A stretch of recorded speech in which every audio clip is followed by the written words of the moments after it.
चलिए,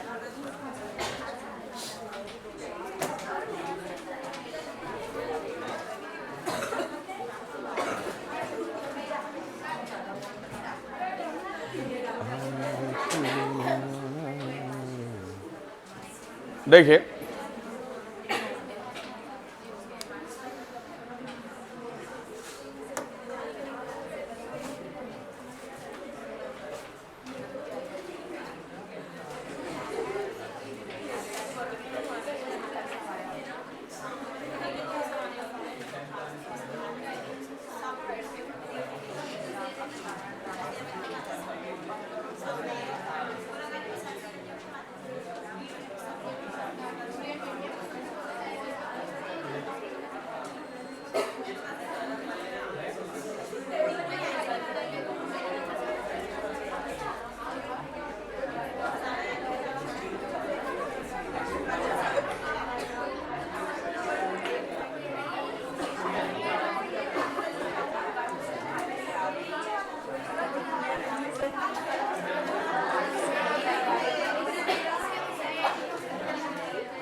चलो सब चुप हो जाइए।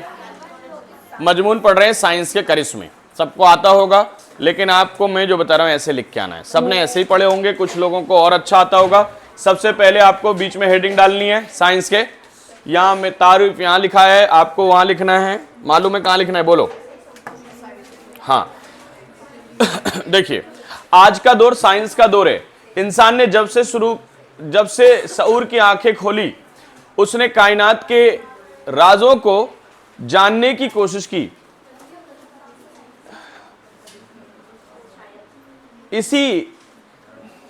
ये क्या लिखा है? पढ़ा बताओ। उसी तगु दो का नाम साइंस है, उसी तगादों का नाम साइंस है। कदीम जमाने का इंसान जो गारों में रहता था, पुराने टाइम में इंसान गुफाओं में रहता था, आज साइंस की बदौलत सितारों पर कामिंद डाल रहा है, ठीक है, या कदम ताल कर रहा है, स्पेस में जा रहा है, ऐसा लिख सकते हैं। ये वर्ड आपको बहुत हेवी लगे तो डाल रहा है। साइंस ने इंसान की जिंदगी को इस कदर बदल दिया है कि आज हम एक लम्हा भी उसके बगैर गुजारने की तासीर नहीं कर सकते। तसव्वुर, क्या नहीं कर सकते? तसव्वुर लिखा है। अब इसमें आप मर्जी से, ये जो लग रहा है वर्ड कि ये बहुत हेवी वर्ड है, तो इसकी जगह क्या लिख सकते हैं? साइंस के बगैर, साइंस ने जिंदगी को आसान बना दिया। साइंस की वजह से इंसान सुबह का नाश्ता अपने यहाँ, दोपहर का लंच अमेरिका में, शाम का लंच यूरोप में, और वापस रात में इंडिया वापस आ सकता है साइंस की वजह से, ठीक है। ये क्या लिखा है? जराए आमद व रफ्त, मीन्स ऑफ ट्रांसपोर्टेशन। साइंस का पहला बड़ा करिश्मा फासलों को समेटना है। माजी में महीनों का सफर बरसों में तय होता था, लेकिन आज हम जहाजों, तेज रफ्तार ट्रेनों और गाड़ियों की बदौलत दुनिया के एक कोने से दूसरे कोने तक, दुनिया को एक कोने से दूसरे कोने तक क्या कर दिया है? क्या बना दिया है? मतलब बहुत आसान, ग्लोबल विलेज बना दिया है। पहले ये वर्ड आएगा, ग्लोबल विलेज बना दिया है। चंद घंटों में पहुंच जाते हैं। साइंस ने दुनिया को एक आलमी गांव बना दिया है। आलमी गांव वो उधर बाद में आएगा, समझ गए ना। लेकिन जराए अबलाग, इबलाग लिखा है ना, means of communication. Internet, mobile phone और सोशल मीडिया साइंस के वह मुआजिजे हैं जिन्होंने राब्तों की दुनिया में इनकलाब बर्पा कर दिया है। आज हम हजारों मील दूर बैठे शख्स से ना सिर्फ बात कर सकते हैं, बल्कि उससे लाइव देख भी सकते हैं। मालूमात का हुसूल अब सिर्फ एक क्लिक की दूरी पर है। एक क्लिक की दूरी पर है। स्टार्ट हो रहा है, वहां पे ब्लू लिंक हो रहा है, ठीक है। तब और सेहत, मेडिकल साइंस। तभी मैदान में मतलब मेडिकली है ना, मेडिकल साइंस में, तभी मैदान में साइंस की तरक्की किसी मौजज़े से कम नहीं है। महलक बीमारियां है ना, ये महलक लिखा होगा, बीमारियां जिनका नाम सुनकर लोग कांप उठते थे, अब उनका इलाज मुमकिन है ना। एक्सरे, सीटी स्कैन और लेजर सर्जरी जैसे आलात ने इंसानी जिंदगी को तवील और महफूज बना दिया है। मसनवी एज़ा की पैवंदकारी ने, है ना, यही लिखा है ना, पैवंदकारी ने माजूर अफराद को नई जिंदगी दी है। ठीक है, पैवंदकारी मतलब प्लास्टर वगैरह से हड्डे वड्डे जोड़ दें तो माजूर इंसान भी चल सकता है, हैंडीकैप्ड भी चल सकता है। साइंस के नुकसानात, जहां साइंस ने बेशुमार फायदे हैं, वहीं इसके कुछ नुकसानात भी हैं। एटमी बम और खतरनाक असलाह इंसानियत की बका के लिए खतरा बन चुके हैं। मशीनों के ज्यादा इस्तेमाल ने इंसान को सुस्त बना दिया है और फैक्ट्रियों के धुएं ने माहौल को आलूदा कर दिया है। इसके अलावा सोशल मीडिया के गलत इस्तेमाल से इखलाकी कदरियों भी क्या हो रहा है, ये कदरी भी मुतासिर हो रही है। इखलाकी कदरियां है ना, क्या लिखा है, कदरें भी मुतासिर हो रही हैं। खात्मा, कंक्लूजन में क्या लिखेंगे? मुख्तसर यह है कि साइंस बजाते खुद बुरी चीज नहीं है ना, बुरी चीज नहीं है, खुद बुरी चीज नहीं है, बल्कि इसका इस्तेमाल उसे अच्छा या बुरा बनाता है। इस्तेमाल अच्छा या अगर हम साइंस को इंसानियत के फलाह व बहबूद के लिए करेंगे, है ना, वह बहबूद के लिए है ना, इस्तेमाल करें तो जमीन जन्नत का नमूना बन सकती है। ये हो गया, क्या था ये, साइंस का। मेरे को यहाँ साइंस का करिश्मा आपको ये वाला याद कराने की जरूरत नहीं है, आपको मैं सिर्फ ये बताना चाह रहा हूँ कि पॉइंट होना चाहिए आपके। पहला पॉइंट होगा इंट्रोडक्शन, आखिरी पॉइंट होगा खात्मा। बीच में आपको जो पॉइंट्स याद हैं, जैसा याद है आप लिखें, ठीक है। तो मजमून जब भी लिखेंगे, अच्छा पहले क्या करना है, पहले आपको लिखना है मजमून, और मजमून का फॉर्मेट लिखना है। क्या लिखना है फॉर्मेट में? आपने लिखना है कि हम पहले तारुफ लिखेंगे, हम दूसरा पॉइंट ये लिखेंगे, तीसरा पॉइंट ये लिखेंगे, चौथा पॉइंट ये लिखेंगे, पांचवा पॉइंट ये लिखेंगे। उसके बाद पांचों पॉइंट को डील करना है, ऐसा लिख के आना है। अब आपको जो याद है वो लिख देना, पॉइंट याद करके चले जाना, अंदर का मैटर आप अपने आप लिख देंगे। क्लियर है?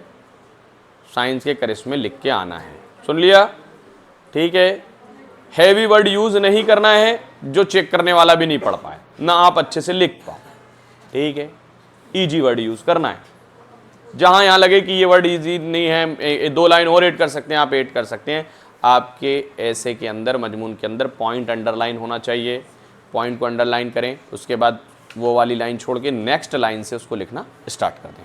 ये हो गया साइंस के करिश्मे। बाकी ये सर सैयद अहमद खान वाले चैप्टर के क्वेश्चन आंसर हैं, सर सैयद का बचपन, उससे आपने पढ़ रखा है, मैं इसको यहाँ पे रिपीट नहीं करवा रहा हूं। मैंने कुछ डेफिनेशंस बनाई हैं, देख लीजिए। तलमीह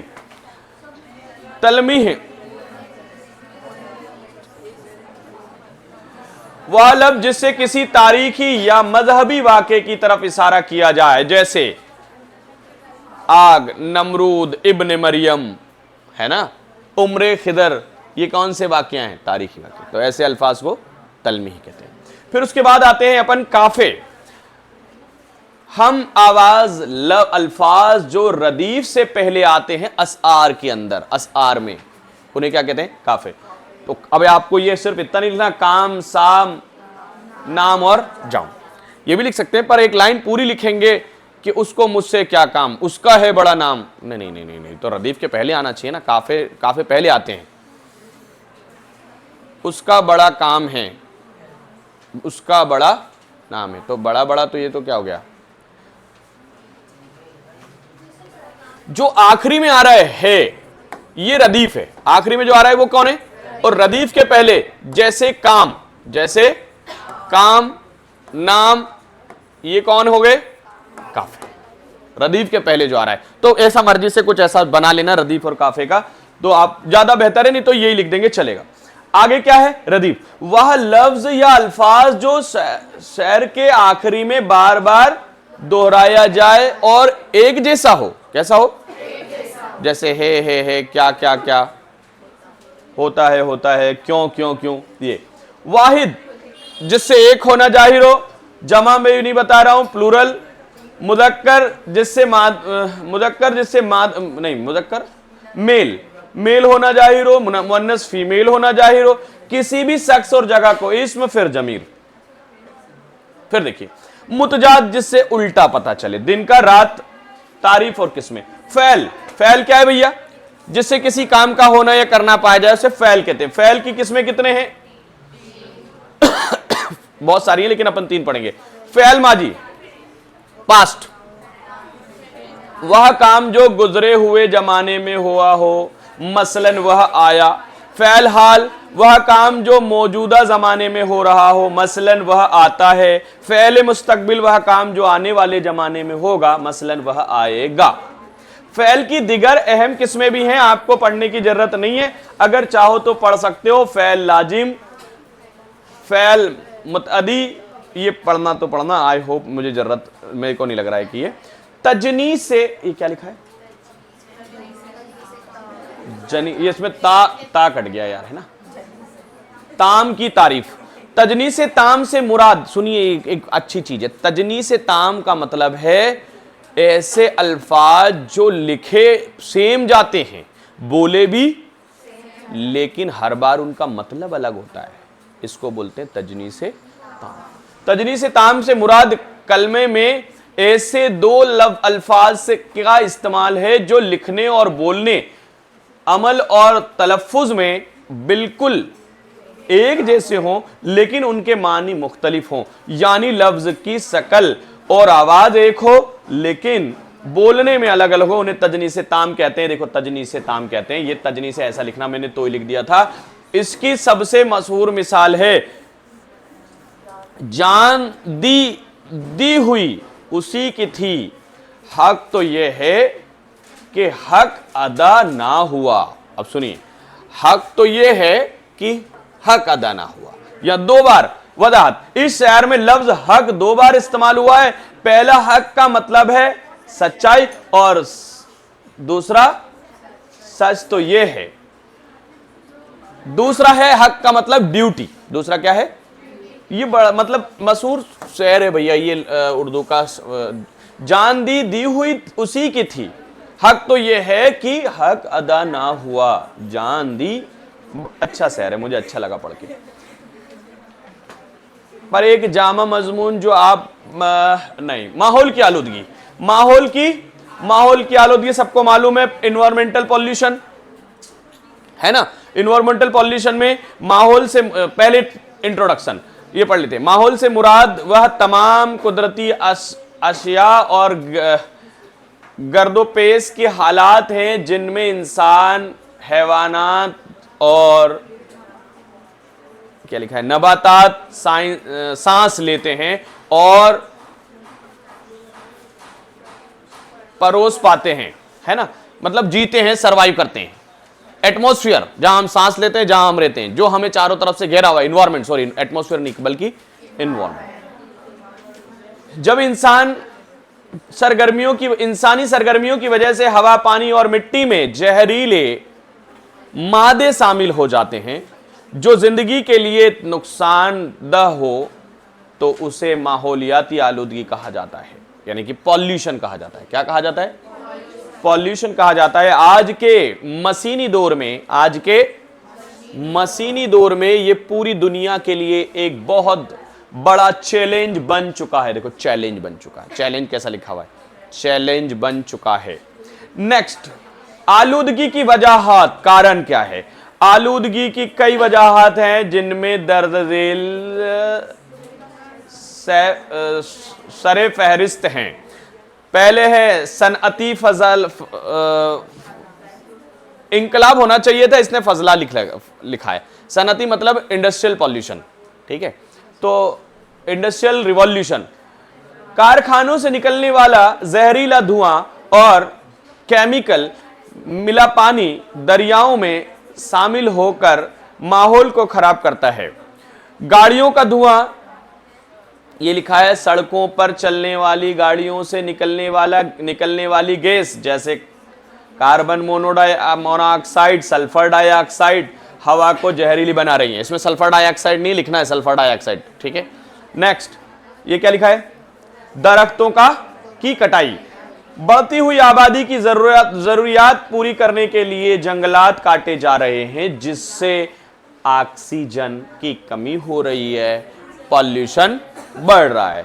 ये क्या लिखा है, प्लास्टिक का इस्तेमाल, प्लास्टिक के थैले और दिगर अशिया जमीन और पानी की आलूदगी में इजाफा कर रहे हैं, इजाफे का बाइस बन रहे हैं। सही पढ़ रहा हूं। फिर आलूदगी के असरात, कारण क्या हो रहे हैं, क्या दिक्कत हो रही है। आलूदगी के नताइज बहुत भयानक हैं। हवा की आलूदगी से सांस, दमा और फेफड़ों की बीमारियां आम हो रही हैं। गंदा पानी पीने से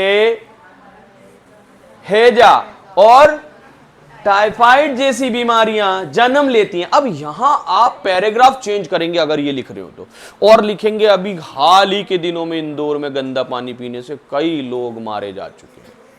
ये लाइन और उसको इन्वर्टेड कामा में लिख देना, लिख के आना, ये एक बहुत असर डालेगा। हाल ही के दिनों में मध्य प्रदेश के इंदौर में ऐसा हो चुका है, ठीक है, ऐसा हो चुका है। 30 से ज्यादा लोग आलूदा पानी पीने की वजह से, ऐसे मत लिखना मर गए हैं, तो ऐसा कुछ लिखना, उर्दू का वर्ड बनाते हैं, है कि नहीं, तो उनको लगेगा कि बच्चे ने इसमें करंट अफेयर की चीजें भी डाली है, ठीक है, की वजह से जमीन का दर्जा हरारत बढ़ रहा है। ये क्या लिखा है,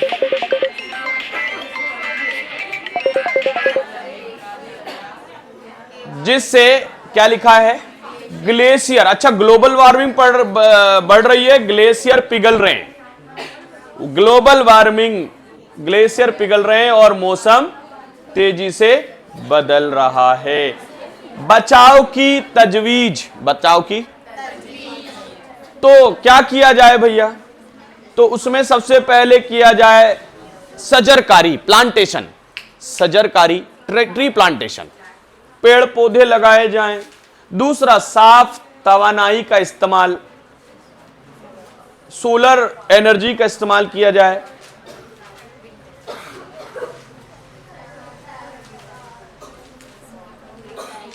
रिसाइकलिंग, फाजिला की रिसाइकलिंग, मतलब जो वेस्टेज हैं उनको रिसाइकल करके क्या किया जाए, बार बार यूज किया जाए। प्लास्टिक पर पाबंदी होना चाहिए, खात्मे में वो जो मर्जी आए लिख देना। मैंने आपको कितने पॉइंट पढ़ाए देखिए, आप इनके अंदर अपने से कुछ भी लिखना। बोलो भैया, बोलो।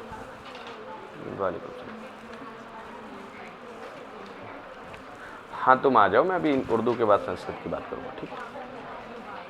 हाँ, चुप, गाड़ी लेके नहीं आना है, चुपचाप बैठ जाना है, क्या अपना पढ़ना है, ठीक। हाँ, अब सुनिए क्या बताया, सबसे पहला तारुफ बताया, तारुफ में बता देंगे इन्वायरमेंटल पॉल्यूशन क्या है। तारुफ के बाद क्या बताया मैंने, कारण बताए होंगे। फिर कारण के बाद क्या बताया, असरात बताए होंगे। असरात के बाद बचाव बताए, ठीक है। कारण में आपको ये लिखना है एयर पॉल्यूशन कैसे हो रहा है, वाटर पॉल्यूशन कैसे हो रहा है, मिट्टी का पॉल्यूशन कैसे हो रहा है और ग्लोबल वार्मिंग कैसे बढ़ रही है। असरात में ग्लोबल वार्मिंग बढ़ रही है, कई बीमारियां फैल रही है, पानी की वजह से हैजा डायरिया हो रहा है, मिट्टी की वजह से फसलें खराब हो रही हैं। उसके बाद बचाव में लिख देना है कि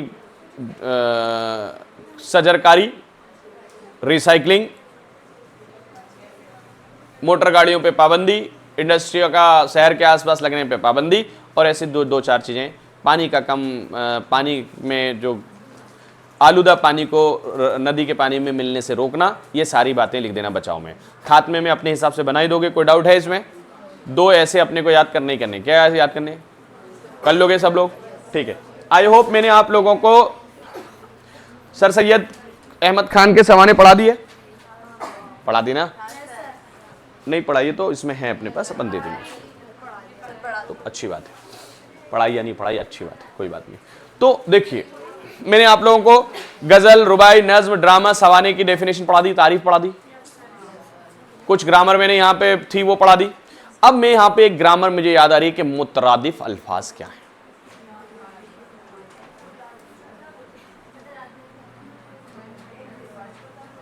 हम मानी अल्फाज, मुतरादिफ अल्फाज मतलब हम मानी अल्फाज, ठीक है। ऐसे लफ्ज जो एक ही माने अदा करते हो उन्हें कहते हैं मुतरादिफ, याद रहेगा। और कल बात हुई थी मुतरादिफ अल्फाज के बारे में, और एक आध वर्ड ऐसा कि सर ये वाली ग्रामर हमको नहीं आ रही है, जल्दी बोलो, ठीक है। चलिए छोड़ते हैं इसको, हटाते हैं। मैंने आप लोगों को एक गजल पढ़ाई थी जिसमें बोला, किन की थी वो गजल, रघुपति गोरखपुरी, फिराक गोरखपुरी की। ओरिजिनल नाम क्या है उनका, रघुपति सहाय। आज हम उनके आगे बढ़ रहे हैं, रघुपति सहाय के आगे।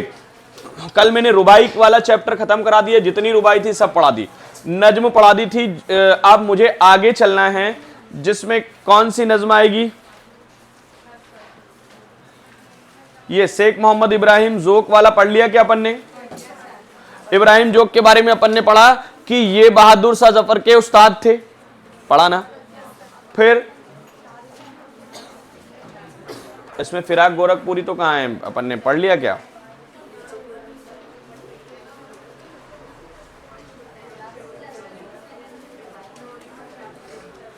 आज इनके बारे में पढ़ते हैं।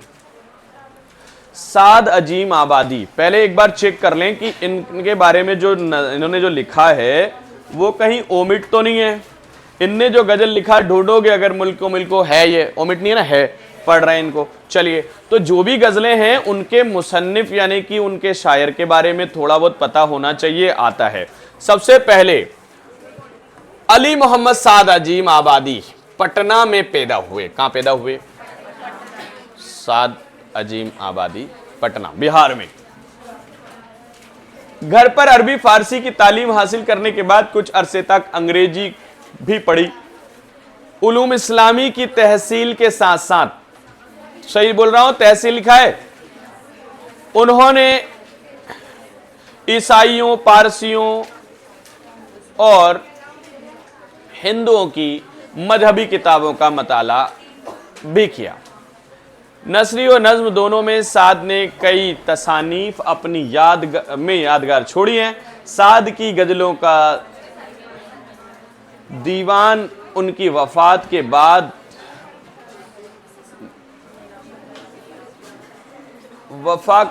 1938 में नगमाए इल्हाम के नाम से साले हुआ।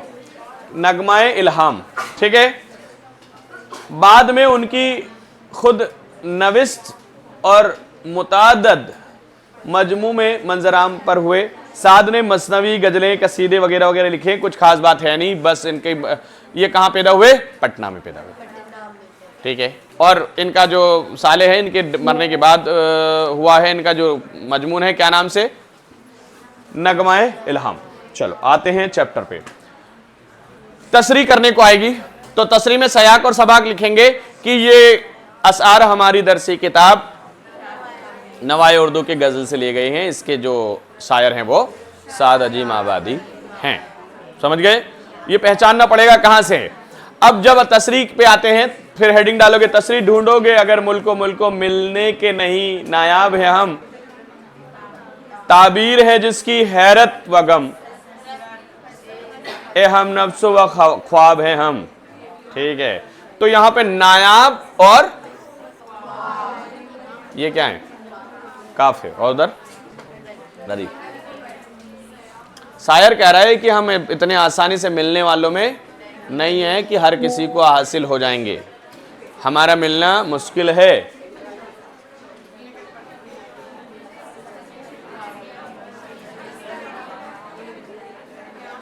ना। ताबीर है जिसकी हसरत व गम, हम ऐसे ख्वाब हैं जो आसानी से पूरे नहीं होते। शायर अपने महबूब को मुखातिब होकर कह रहा है कि हम आसानी से मिलने वाले नहीं हैं। ए शोक पता कुछ तो ही बता अब, तक ये करिश्मा कुछ ना खुला, तू ही बता, ये करिश्मा अब तक कुछ ना खुला, हम में है दिल बेताब नहा, या आप ही दिल बेताब हैं हम। सुनिए ध्यान से,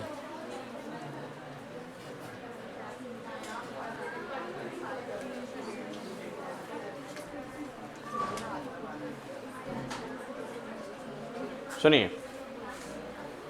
शायर यहां पे थोड़ा सा कंफ्यूजेबल बात कर रहा है कि अभी तक ये राज हमें भी नहीं पता चला कि हमें पाने के लिए महबूब का दिल बेताब है कि हमारा दिल भी बेताब है, ऐसा कुछ कहना चाह रहा है। ठीक है दिल में तड़पते जी भरकर, पर ज़ईफ ने मुस्के कस दी हैं, है ना? ये क्या लिखा है? ज़ईफ ही लिखा है ना। हो बंद और आतिश पर हो चढ़ा सेमाब भी, वहां सेमाब है हम। यहां पे देखो ये कह रहा है कि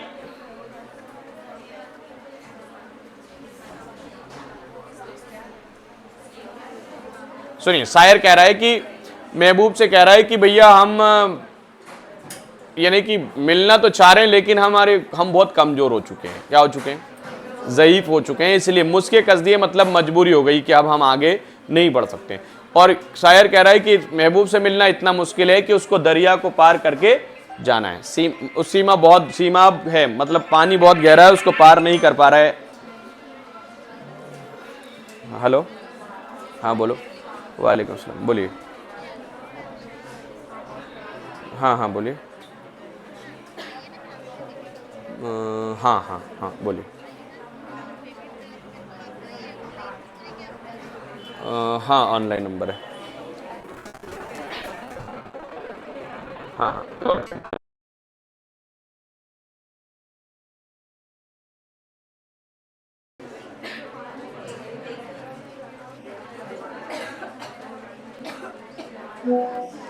सुनिए, अब आगे कह रहा है, मैं हैरत व हसरत का मारा खामोश खड़ा हूं साहिल पर, दरियाए मोहब्बत कहता है आ कुछ भी नहीं पाया अभी। तो शायर डर रहा है कि मैं मोहब्बत करूं कि नहीं करूं, है कि नहीं? डर लग रहा है इसको, लेकिन ये कह रहा है कि दरिया का, मोहब्बत का दरिया कह रहा है आजा, कोई दिक्कत नहीं है, डूब जाएंगे, ऐसा कुछ है, लिख के आना। लाखों ही मुसाफिर चलते हैं, मंजिल पे पहुंचते हैं दो एक, ए अहले जमाना कदर करो, नायाब नहीं कामयाब है हम। शायर अपने महबूब से कह रहा है कि जो मंजिल पे बहुत सारे जाते हैं लेकिन पहुंचता एक दो है। हाँ वालेकुम सलाम, बोलिए। 10-15 मिनट लग जाएंगे, अभी चलेगा, फोन लगा देंगे। हाँ दे दे, ठीक है ना। फिर बाद में कह रहा है हम नायाब से भी नायाब हैं, मतलब बहुत ही खास हैं। पता नहीं क्या चाह रहा है शायद। मुर्गाने कफस को फूलों ने एसाद ये कहला भेजा है। मुर्गाने कफस का मतलब होता है पिंजरे के पंछी को फूलों ने ये पैगाम भेजा है, आ जाओ जो तुम को आना हो, ऐसे में अभी सादाब हम, है ना। फूल मतलब फूल के बारे में बोल रहा है कि अभी सादाब है, अभी हम खिले हुए हैं, हो सकता है मौसम बदल जाए और फूल खत्म हो जाए। ठीक है, तो ये फालतू की बात थी, है कि नहीं? कोई खास बात है नहीं, मुझे नहीं लगता इसमें कुछ खास बात थी। यहाँ पे 2-4 वर्ड देख लेते हैं मायने में। नायाब का मतलब खास होना, ताबीर का मतलब मानी और तफसीर, हम नफ्सो लिखा है, बहुत से दोस्त, बहुत से। हेलो, हाँ वालेकुम सलाम। हाँ जैसान भाई बोलो। हाँ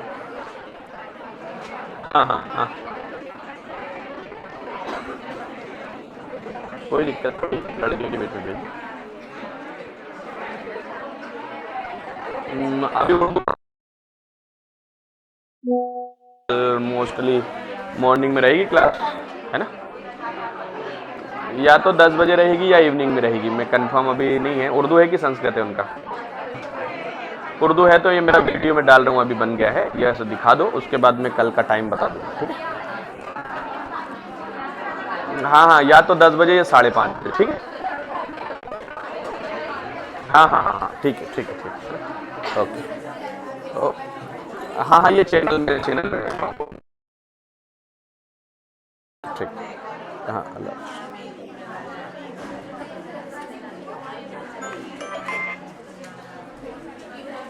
ठीक है भैया, ये पढ़ना है आपको।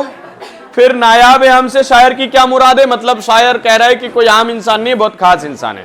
पहले ऐसा कह रहा है, फिर बाद में पता नहीं क्या। गजल में वजाहत कीजिए, तसरीह कीजिए। हसरत व हैरत, सॉरी, हैरत व हसरत के मारे शायर से दरियाए मोहब्बत क्या कहता है? तो दरियाए मोहब्बत कहता है कि आ जाओ, कुछ भी नहीं है, दरिया आसानी से पार हो जाएगा, कोई दिक्कत नहीं है। ये गजल याद कीजिए। गजल में काफियों की निशानदेही कीजिए। चलो हो गया, ये गजल हो गई, आगे बढ़ते हैं, आगे बढ़ रहे हैं, ठीक है? नेक्स्ट पेज देते हैं। कहां पैदा हुए भैया ये? पटना में। आबादी पटना में, आबादी पटना की आबादी याद रख लेना, साद अजीम आबादी, पटना की आबादी। फानी बदायूनी साहब को पढ़ लेते हैं थोड़ा सा। 1 मिनट, पहले सब साइलेंट हो। मुझे इस क्लास में भी साइलेंट का बोलना पड़ रहा है, तुम्हें समझ नहीं आ रहा है? फानी बदायूनी, शौकत अली खान नाम, पहले शौकत और बाद में फानी तखल्लुस। ये देखो भैया, बड़ी नई चीज मिली, इख्तियार किया। फानी बदायूनी का नाम क्या था? और तखल्लुस क्या था इनका? फानी। उत्तर प्रदेश के जिले बदायूं में पैदा हुए। उनके वालिद पुलिस के महकमे में इंस्पेक्टर थे। फानी ने 1897 में एंट्रेंस का इम्तहान पास किया। 1901 में बरेली कॉलेज, बरेली से बीए पास करने के बाद मुलाजमत इख्तियार की। कुछ अरसे तक मुदर्रिस रहे, बाद में मुलाजमत तर्क कर दी और 1908 में एमए क्या लिखा है? एमए कॉलेज अलीगढ़, मौजूदा मुस्लिम यूनिवर्सिटी से एलएलबी की डिग्री हासिल की। इसके बाद लखनऊ, आगरा, इटावा, बरेली और बदायूं में वकालत की, लेकिन फानी को वकालत से दिलचस्पी ना थी, इसलिए इस पैसे में उन्हें कामयाबी नसीब ना हुई। 1932 में महाराजा किशन, है ना, प्रसाद की दावत पर हैदराबाद पहुंचे। महाराजा के दरबार से वाबस्ता रहने के साथ साथ वह हैदराबाद के एक सरकारी स्कूल में हेडमास्टर हो गए।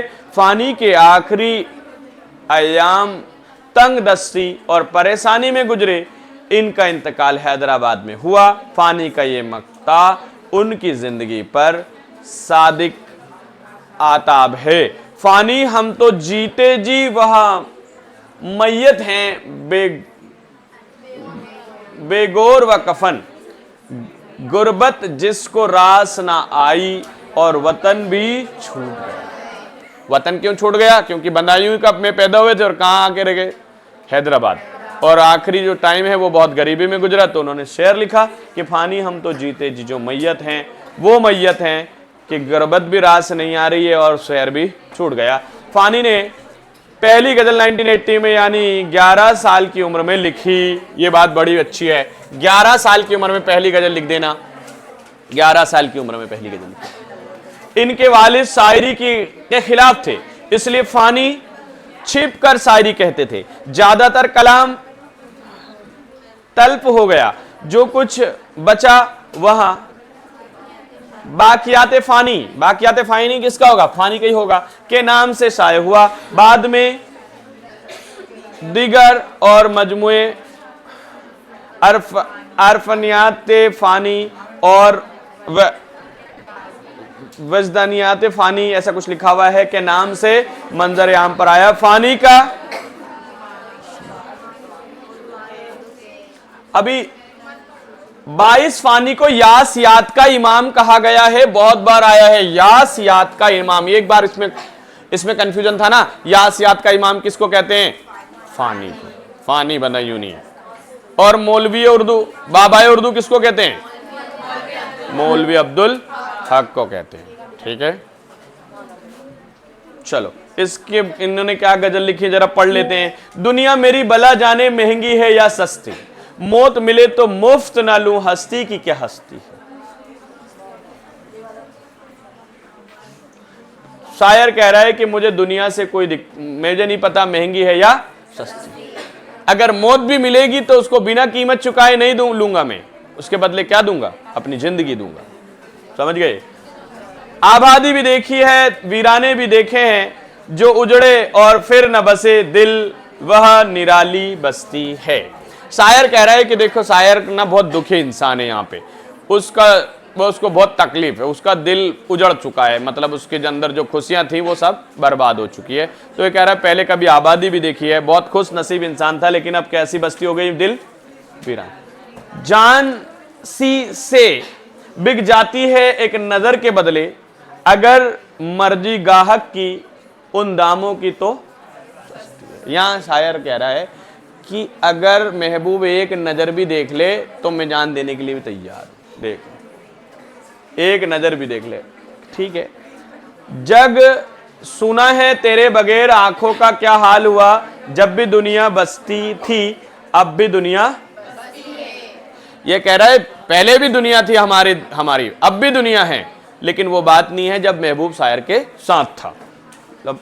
मतलब शायर के साथ धोखा हुआ, ऐसा कुछ कह रहा है। आंसू थे सो खुश्क हुए, जी है कि ये क्या है, उड़ा आता है, दिल पे घटा सी छाई है, खिलती है ना बरसती है। ये कह रहा है आंसू अब सूख चुके हैं, इतना दुख है, आंसू अब सूख चुके हैं और जीभ जाने जाने को करती है। दिल पर हमेशा दुख छाया रहता है, दुखों के बादल छाए रहते हैं। मतलब घटा सी छाई रहती है, जो बरस के कभी दुख कम नहीं होता। मतलब इनका ये कहना है, घटा बरस जाए तो बादल हट जाए, लेकिन कभी इनका दुख। दिल का उजड़ना, ये क्या लिखा है, सही बसना सहल नहीं जालिम, बस्ती बसना खेल नहीं, बसते बसते बस्ती है। कह रहे हैं कि दिल एक बार मतलब जो बर्बाद हो गया ना, वो हो गया, तो उजाड़ना आसान है लेकिन बसाना मुश्किल है। फानी जिसमें आंसू क्या दिल के लहू का काल न था, हाय वह आंख अब पानी की वह दो बूंद को, मतलब आंसू भी नहीं आ रहे बेचारे के है ना। आज के टाइम में होता तो चलो कोई बात नहीं, बड़े शायर हैं, लिखा उन्होंने, ठीक है। शायर ने दिल को निराली बस्ती क्यों कहा है? क्योंकि देखो निराली बस्ती इसलिए कहा है क्योंकि उन्होंने आबादी भी देखी और वीरानी भी देखी, दुख भी देखी, अच्छाइयां भी देखी। बाकी क्वेश्चन आप पढ़ लेंगे। जेल अल्फाज के जुमलों में जग, बस्ती, घटा, सहल, लहू और काल, इनके बारे में आप लिख देंगे जुमले। उसके बाद आते हैं नेक्स्ट चैप्टर पे। ये ओमिट है, ये भी ओमिट है, ये ओमिट है। यास याग चंगेरी चेक करके बताओ।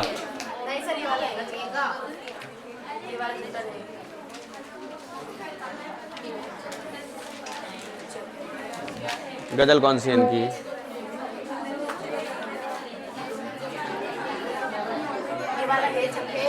और ये अकबर इलाहाबादी,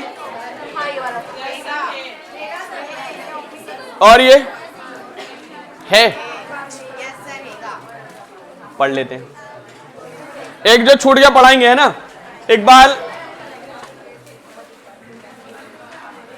इकबाल सियालकोट में पैदा हुए, याद रखना।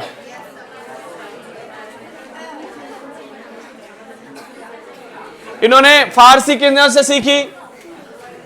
शमसुल उलमाए मौलवी सैयद मीर हसन, है ना, सही लिखा है। शमसुल उलमाए मौलवी सैयद मीर हसन से फारसी, अरबी और दीनी उलूम में की तालीम हासिल की, सियालकोट में ही एक अंग्रेजी स्कूल से एंट्रेंस का इम्तिहान पास किया।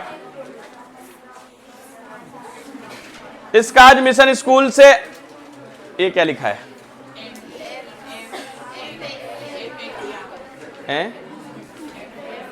FA में होगा यार। लाहौर में आला तालीम पाई, इब्तदाई तालीम के जमाने में ही से शायरी कहने लगे थे। शायरी कब से कहने लगे थे? इब्तदाई तालीम से, शुरुआती तालीम से शायरी कहने लगे थे। खत व किताब के जरिए उनसे इस्लाह ली। किनसे ली? दाग, दाग भी शायर हुए बहुत बड़े। उसके बाद पढ़ते हैं, लाहौर ही में तालीम के दौरान प्रोफेसर अर्नोल्ड से, याद रखें, किससे फलसफे की तालीम किससे ली? फलसफे की तालीम, या हमें प्रोफेसर फिलॉसफी होना चाहिए या फलसफा होना चाहिए? प्रोफेसर अर्नोल्ड, याद रखना, आया हुआ है ऑब्जेक्टिव में। प्रोफेसर अर्नोल्ड इंग्लैंड चले गए तो उनके इसरार पर इकबाल ने 1905 में यूरोप का सफर किया। वहां फलसफे में मजीद महारत पैदा की और फारसी अदब का मताला भी जारी रखा। इसके बाद लंदन वापस आकर बैरिस्टर का इम्तिहान पास किया। 1905 में हिंदुस्तान वापस आए और ये क्या लिखा है? सरसत्ता तालीमात से वाबस्ता हो गए। इसके बाद बैरिस्टरी शुरू की। इकबाल के आलिम गैर मकबूलियत और आलिमी मर्तबे से मुतासिर होकर हुकूमत ब्रितानिया ने उन्हें सर का खिताब दिया। हुकूमत ब्रितानिया ने उन्हें काय का खिताब दिया था? प्रोफेसर अर्नोल्ड से क्या सीखा? बैरिस्टरी करने कहां गए? लंदन सीखने। ओके। अल्लामा इकबाल की निगारसात में अंग्रेजी, उर्दू और फारसी नसरी और नज्म का कसीर सरमाया शामिल है। उर्दू में उनके शायरी मजमू बांगे दरा, बाले जबी लिखा है। हेलो,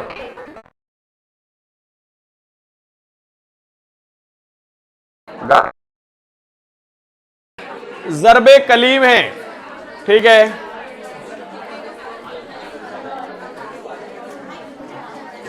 ठीक है, बाकी अपन पढ़ते हैं क्या लिखा है इन्होंने। चलो, ये बड़ा अच्छा असार है, ये आ सकता है एग्जाम में, इसकी तस्रीह आ सकती है।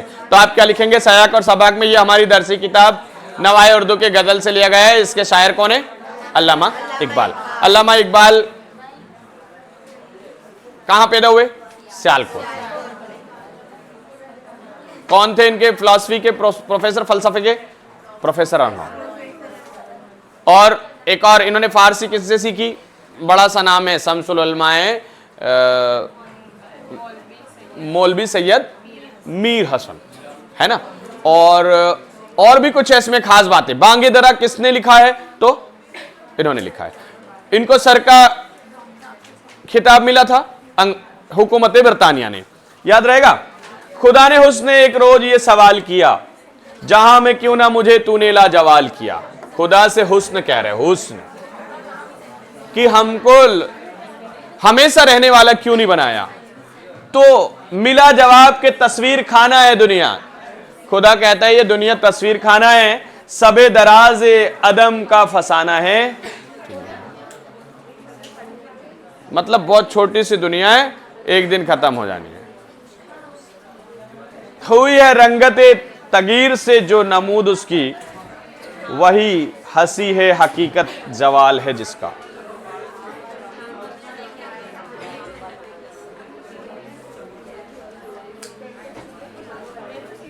सही मायने में हुस्न और खूबसूरती वही है जिसका जवाल है। जवाल मतलब एक पीक पॉइंट है।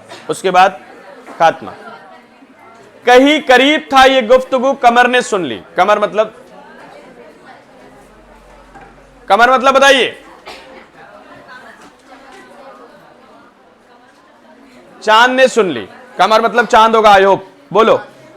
अरे इतना तो पता होना चाहिए आप लोगों को यार। ये देखो,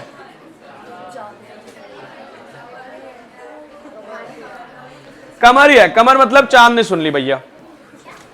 क्या बात सुनी कि हुस्न खुदा से बोल रहा है कि हमें लॉन्ग लास्टिंग कर दो, कभी खत्म नहीं। खुदा ने बोला नहीं, खत्म तो होना है एक ना एक दिन। कमर ने गुफ्तगू सुन ली, फलक पे आम हुई, अख्तर सहर ने सुनी, सुबह के तारे ने ये बात सुन ली कि भैया ये ऐसी ऐसी बात है कि हुस्न हमेशा रहने वाला नहीं है। सहर ने तारे से सुनकर सुनाई शबनम को, शबनम मतलब ओस की बूंदों को बोल दी। फलक की बात बता दी जमीन के महरम को, जो जमीन में है, यहाँ पे पेड़ पौधे बटरफ्लाई वगैरह सबको ये बात पता चल गई कि खुदा ने बोला है कि हुस्न हमेशा रहने वाली चीज। भर आए फूल के आंसू पयाम शबनम से, शबनम की बात सुन के फूल के आंसू भर आए। कली का नन्हा सा दिल खून हो गया गम से, जो कली थी अभी खिली हुई नहीं थी, उसको पूरा हुस्न आया नहीं था, वो दुख से भर गया कि एक ना एक दिन हमारा जो जवाल है, खूबसूरती है, वो खत्म।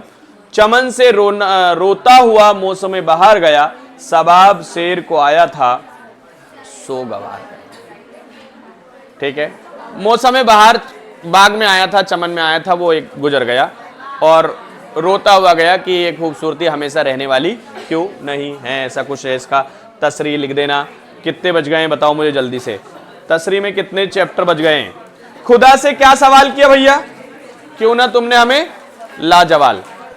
ठीक है, फिर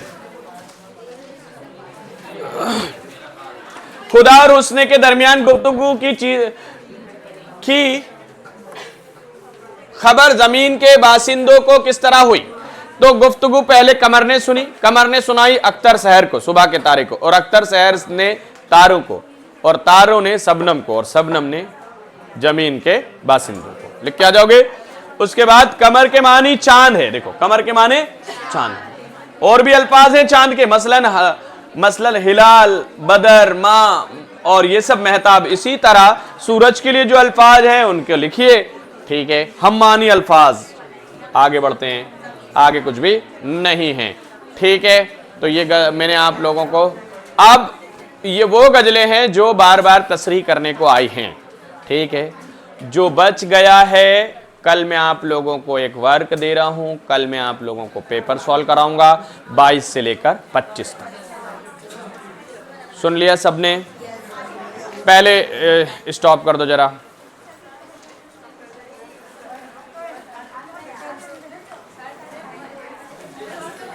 कुछ का कुछ कर देंगे, जो जिन्हें आता है वही कर दें। जहां ब्लू है ना वहां क्लिक कर दो।